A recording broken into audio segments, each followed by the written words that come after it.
দেশের গণ্ডগোলে একটা গুরুত্বপূর্ণ সিদ্ধান্ত নিতে পারে, তাদের একটা বেঞ্চ গঠন করা হোক।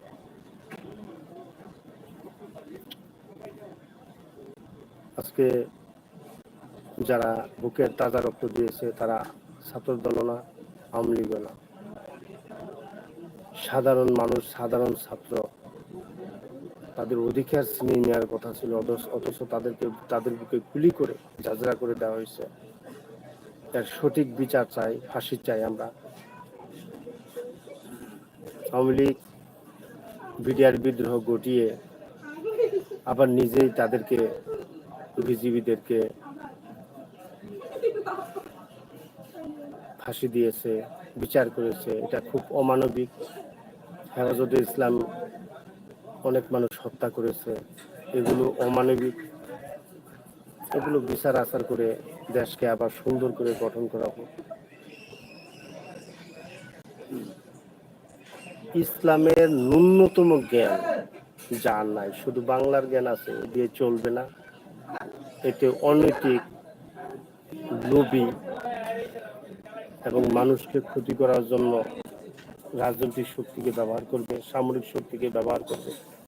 এগুলো থেকে আমরা যেন সতর্ক থাকি। যে মানুষ দ্বারা মানুষের উপকার পাওয়া সম্ভব, আমরা এই সমস্ত মানুষকে নিয়োগ করব।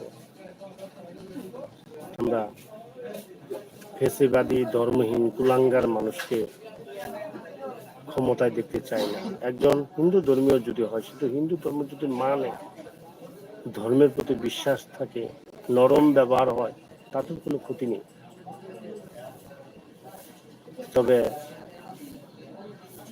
আমাদের এটা ইসলামিক রাষ্ট্র, আমরা ইসলামের মর্যাদা দিয়ে কোরআনের আলোকে যেন দেশ পরিচালনা করতে পারি, হতে পারে, সেদিকে আমরা খেয়াল রাখব।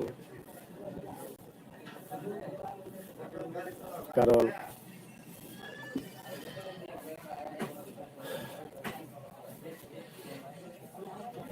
যদি আজকে কোরআনের শিক্ষার অভাবে মানুষ একজন আরেকজনকে হত্যা করতেছে, এই বিষয় থেকে আমরা বিরত থাকি। আমরা সুদখোর, ঘুষখোর, ফেসিবাদী এই সমস্ত লোক যেন পবিত্র কাজে নিয়োগ না করি। আমরা ভবিষ্যতে ইনশাল্লাহ পাঁচ ওয়াক্ত নামাজ, আজান এবং নিজেদের কর্ম নিয়ে যেন সঠিকভাবে নিজেদের কার্যক্রম চালাতে পারি, এই বলে আমার কথা শেষ করছি। আসসালামু আলাইকুম। আমার কথাগুলো প্রচারের জন্য আপনারা লাইক, শেয়ার যদি মনে চায় করবেন। আপনাদের পাশে আছে একজন নির্যাতিত ভাই, কবি নজরুলে 12তম ব্যাচের ছাত্র আমি। 2012 মাস্টার্স কমপ্লিট। আমি ম্যানেজমেন্ট থেকে অনার্স মাস্টার্স করেছি। আমার সার্টিফিকেট কোনোটাই খারাপ না, সবগুলোই আমার সেকেন্ড ক্লাস। আমি 1250 মার্ক দিয়ে উত্তীর্ণ হয়েছি। ইংলিশে আমার ফার্স্ট ক্লাস। তারপরেও আমি কোথাও জায়গা পেলাম না, দুঃখের বিষয়, আফসোস। এখন পল্লী ডাক্তার, আলহামদুলিল্লাহ, আল্লাহর দয়াতে, আল্লাহর কৃপায়, আল্লাহর রহমতে, আপনাদের দোয়ায় আমি ভালো আছি। আল্লাহ তাআলা এর মাধ্যমে রিজিক দিচ্ছেন মানুষকে সঠিক। হ্যাঁ, এখন আমি ভালো আছি ভাই, ফিরোজ ভাই খুব ভালো আছেন আলহামদুলিল্লাহ। তো বাংলাদেশের অবস্থা এখন মোটামুটি নিয়োগের পর্যায়ে চলতেছে। হ্যাঁ, উপরের যে হেড গুলো আছে এগুলো পরিবর্তন করতেছে, মারামারি বন্ধ হয়েছে। যে ফেসিবাদ আমাদেরকে কষ্ট দিয়েছে সে বিদায় নিয়েছে। এখন ছাত্ররাই, ঢাকা বিশ্ববিদ্যালয়ের ছাত্ররাই ব্যাংক গঠনের মাধ্যমে উত্তম মানুষ নিয়োগ দিচ্ছে।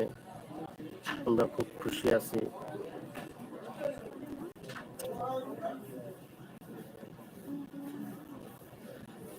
আবু সাইদের স্মরণে আমরা দান খয়রাত করব, নামাজ পড়ে তার জন্য দোয়া করব, যেমন এরকম বীরের সন্তান আমাদের প্রত্যেকের ঘরে ঘরে জন্মে। আসসালামু আলাইকুম।